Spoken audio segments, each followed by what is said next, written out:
Bezawada bar association మాజీ అధ్యక్షుడిని. ఈరోజు భారతదేశ వ్యాప్తంగా ఒక చర్చ జరుగుతుంది.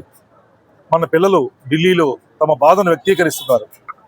మన పిల్లలు ఒక రోగిగా మనిషి బాధపడితే వాడికి వైద్యం చేయాలని, డాక్టర్ అవ్వాలని నీట్ ఎగ్జామ్ రాస్తే ఆ నీట్ ఎగ్జామ్కే చేయడంలో విఫలం చెందిన ప్రభుత్వాన్ని హెచ్చరించడానికి, నిద్ర లేపడానికి వాళ్ళు కూడుగుడ్డ మానేసి ఢిల్లీలో జంతర్ మంతర్ వద్ద ధర్నా చేస్తున్నారు. వాళ్ళు ఎవరో కాదు, మన దేశ పౌరులు, భావితరానికి వాళ్ళు పెట్టుబడులు. ఈ భారతదేశ యువతలు వాళ్ళ మీద లాఠీ చార్జ్ చేయడం, బాష్పవాయువు ప్రయోగించడం అది చాలా అమానుషం అని చెప్పి ఇది బెజవాడ బార్ అసోసియేషన్ ఖండిస్తూ ఈరోజు ధర్నా చేసింది. మేము ఎందుకు ధర్నా చేశామంటే, ఎక్కడైనా ప్రజాస్వామ్యంలో ప్రశ్నించే గొంతు ఉండాలి. ప్రశ్నించే గొంతు నొక్కితే అది ప్రజాస్వామ్యం కాదు, అది నియంతృత్వం అని చెప్పి డాక్టర్ బాబాసాహెబ్ అంబేద్కర్ ఎప్పుడో చెప్పారు. రాజ్యాంగంలో రచించాయి, మనందరికీ రాజ్యాంగాన్ని అందించాడు. ఆ రాజ్యాంగాన్ని అనుసరించమని చెప్పి, ఆ యొక్క పిల్లల యొక్క బాధను వినమని, ఆ పిల్లల యొక్క డిమాండ్స్ వినమని, వాళ్ళకి స్వాతంత్రం కలిగించమని, భవిష్యత్తులో ఇటువంటి నీటి పరీక్షలో జరిగిన అవకతవకలు జరగబోవని గట్టి హామీ ఇవ్వమంటున్నాం. అదే ఈ భారతదేశంలో తల్లిదండ్రులుగా, న్యాయవాదులుగా మేము కోరుకునేది ప్రభుత్వాన్ని. ఒక పరీక్షను మీరు నిర్వహించలేని వాళ్ళు ఈ భారతదేశ సార్వభౌమత్వాన్ని, ఈ భారతదేశం యొక్క రక్షణను మీరు రక్షించగలరా అని ప్రశ్నిస్తున్నాం.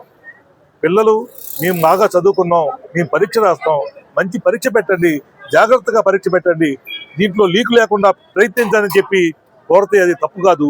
అది దేశాన్ని ప్రశ్నించడం తప్పు కాదు, దేశం మీద తిరుగుబాటు కాదు.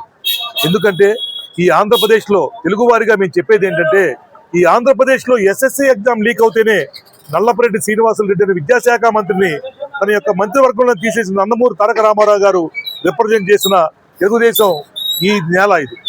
అటువంటి తెలుగు వాళ్ళు మేము సందేశం ఇస్తున్నాం, అయ్యా మేము విద్యామంత్రిని బయటికి మా మంత్రివర్గంలో తీసివేసాం, మీరు మీ విద్యామంత్రిని ఎందుకు రాజీనామా చేయించరు? అతనికి పదవి పోతే ఏమవుతుంది?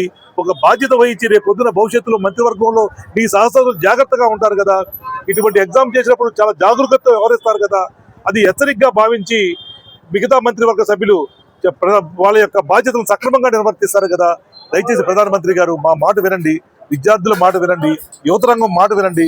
ఈ మాట వినడం వల్ల మీకు ఏం పోయేదేమీ లేదు, మీ అధికారం పోదు, మీ పదవి పోదు, మీరు ఇంకా మంచితనం పెరుగుతుంది, మీ పెద్దరికానికి మరింత అది గౌరవాన్ని ఇస్తుందని చెప్పి మేము తెలియజేస్తూ, ఆ యువతరానికి మేము బాసటగా ఉంటాం. ఆ యువతల మీద పెట్టిన కేసులను ఉపసంహరించమని చెప్పి సుప్రీంకోర్టు బార్ అసోసియేషన్ నిన్న రాజ్యాంగ పీఠిక వినిపించారు. ఆ రాజ్యాంగ పీఠికలో ఏముందో చదివి ఉండండి. ఆ పిల్లల యొక్క భవిష్యత్తు కోసం వాళ్ళ మీద కేసులు తీసేయని చెప్పి మేము సవినయంగా విజ్ఞప్తి చేస్తున్నాం. నా పేరు సంప్ర శ్రీనివాసరావు, బార్ అసోసియేషన్ మాజీ అధ్యక్షుడు.